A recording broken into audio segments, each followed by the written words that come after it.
and we're gonna go into the morning briefing. Bit nervous, but like, let's go.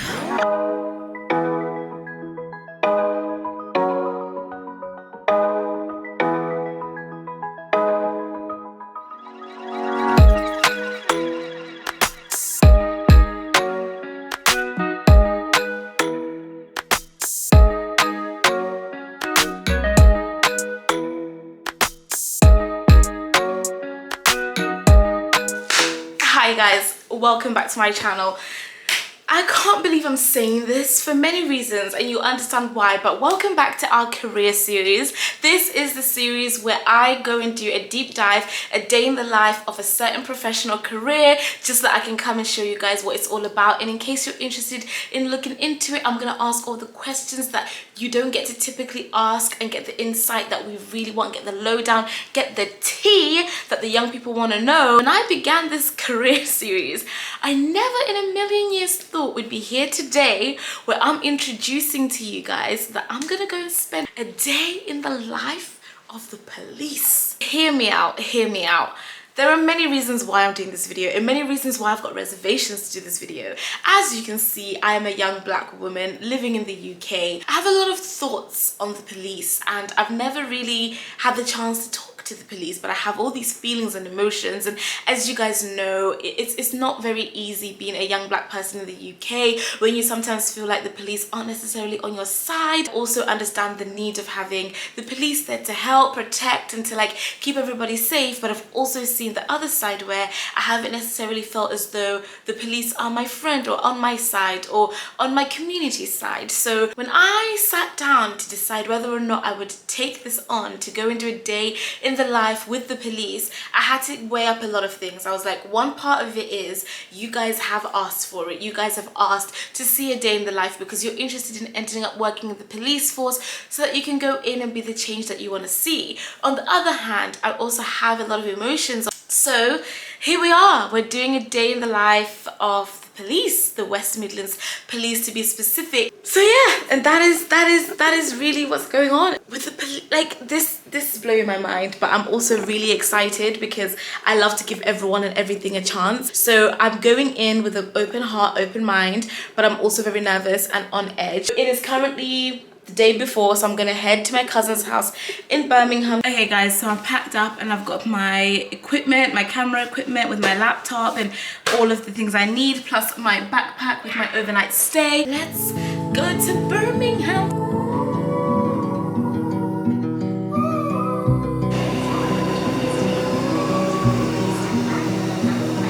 Take a train ride just to see you.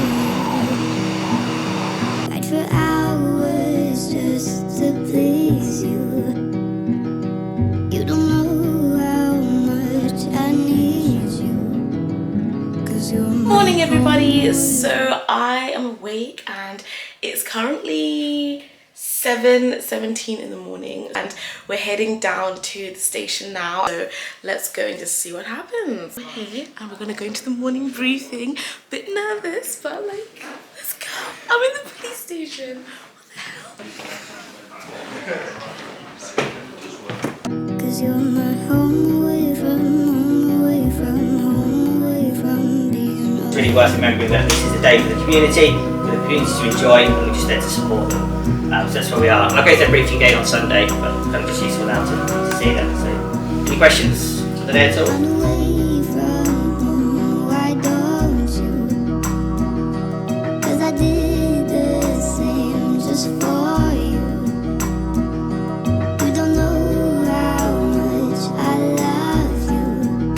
I'm out here with PC Dunbar Baker. Got that right, didn't Got it I? right. And I'm so intrigued because he is 21 and I'm just curious as to how I'm calling you PC and you're 21. So straight from college, I went to university to study neuroscience. Neuroscience, okay, okay. And while I was there, just found out that university wasn't what I wanted to be doing. I wasn't. I loved my subject, but I wasn't enjoying being sat in lectures. It wasn't the place for me. Yeah. So I applied to the police while I was still there, and then less than it was probably 5 months later I'd started. On the website, you apply through the website. You put in all the normal details like CV, grades from everything, and then you go through all of that. There's like an assessment centre where they'll test like the maths and literacy of you, as well as interviews and sort of personality traits. Wow, and then just like that,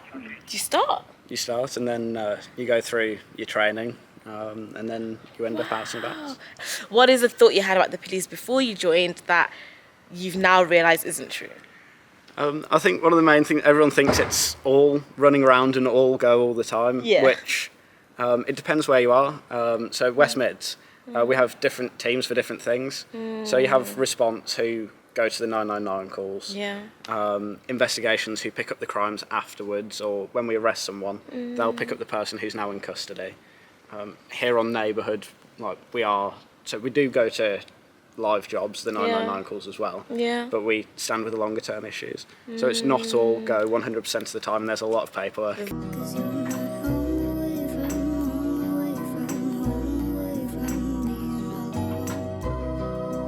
Guys, we're going on patrol. I'm not sure what that means, but we're doing it.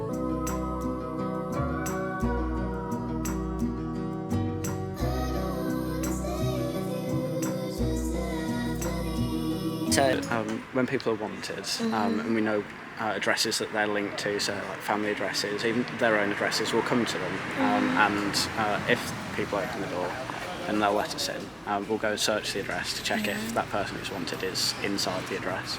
If they're in the address, then we arrest them and we'll take them to custody.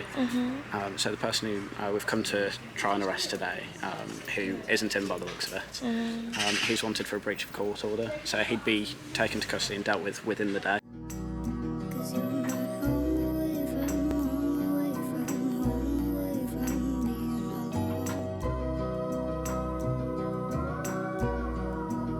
So we had an arrest attempt. They didn't find the person. Yes, obviously he's sort of well known to us anyway, but so hopefully, obviously we've had the conversation. We've obviously said that, you know, we have to keep trying until it's sort of dealt with, so it's kind of in his best interest to hand himself in. What does your day-to-day typical day look like? I actually think that's probably the great thing about this job. There is no typical day. So obviously you've got your different areas in policing that have, you know, different kind of specialist roles. So you'll have response, like I said, that, you know, respond to kind of the 999 calls that come in. You've got investigations that kind of follow, obviously kind of investigative, kind of detective based. So sometimes we'll have arrest attempts which are kind of linked to domestic abuse and violence kind of perpetrators.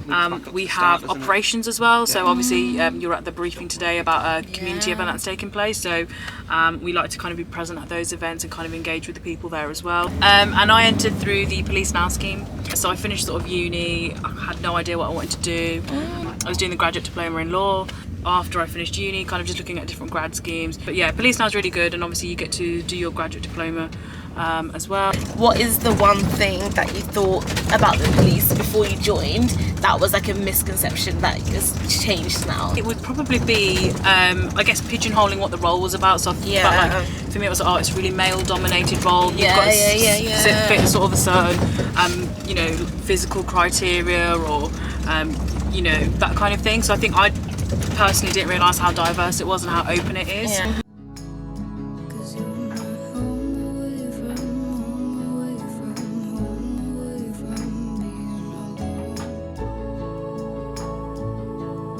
So what's happening? So we've just had a call in, and it's a ranking protocol call where someone's taken out a large amount of cash. So it's just to make sure everything's okay. I think in this situation, like any of the jobs we go to, you have to kind of go in and assess what's going on. And primarily this role is about helping people and trying to figure out how we can be there for them. So this particular job, obviously we've sort of turned up and we suspect that, you know, somebody may be being exploited.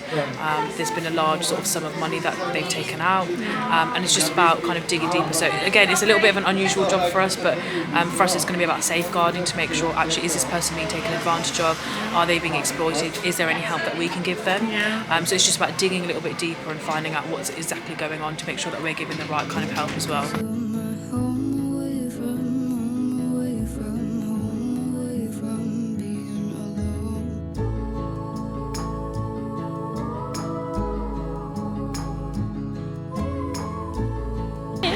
We're doing some community engagement, so we are here at the Niche Camp, and we're going to hopefully have a bit of a tour.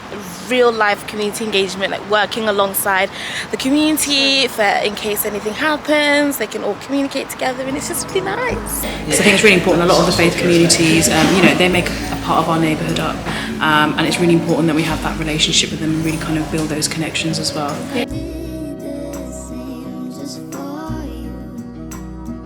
Hey guys, so it is the afternoon and now we're back for refreshments moment. You don't know how much I love you. A big reason why I was apprehensive about coming today or had some preconceptions was because I feel like, for example, a lot of young people might not feel super safe around the police or feel super respected by them. And an example that I would give is like the stop and searches.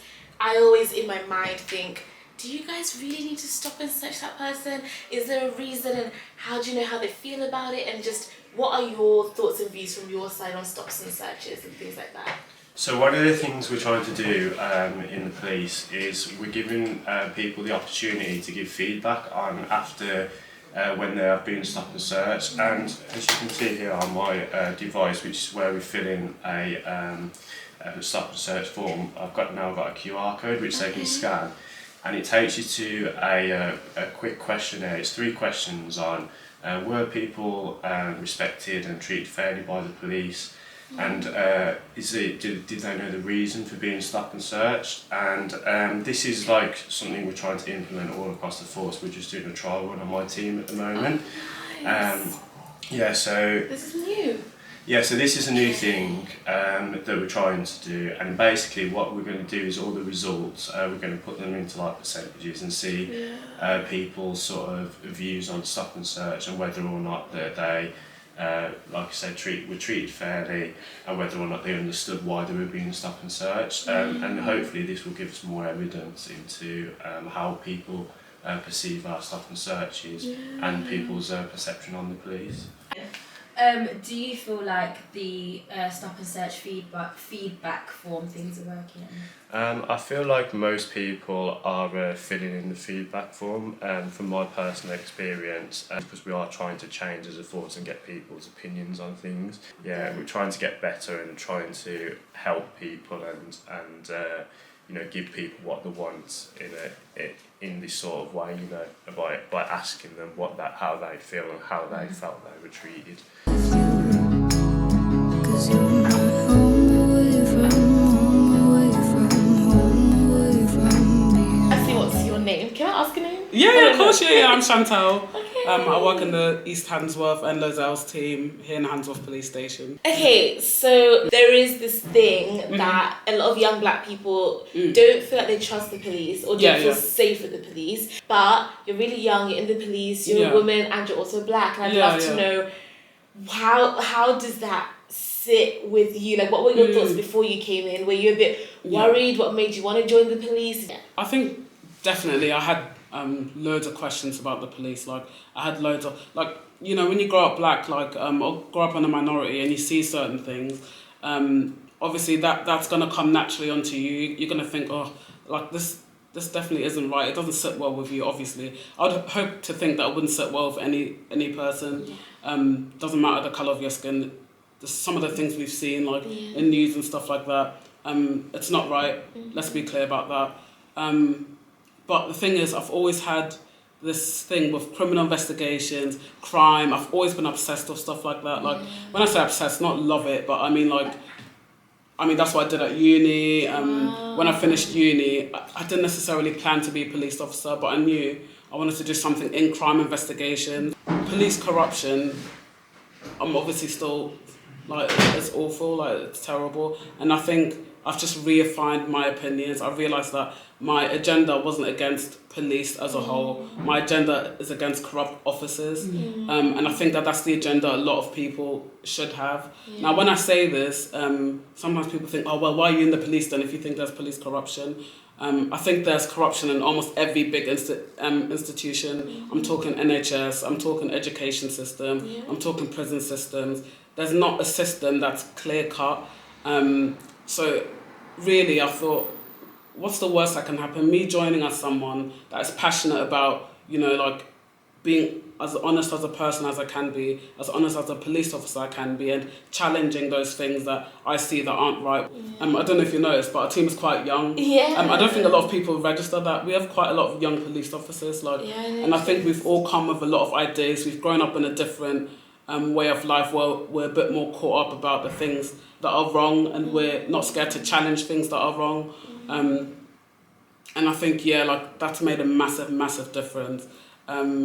So like, you know, like, my opinions haven't changed. I think that when I see something that's wrong, I challenge it. I get there's a massive barrier, like, and I get that, and that's for the police to fix. I strongly believe that that's for us to get that community trust back.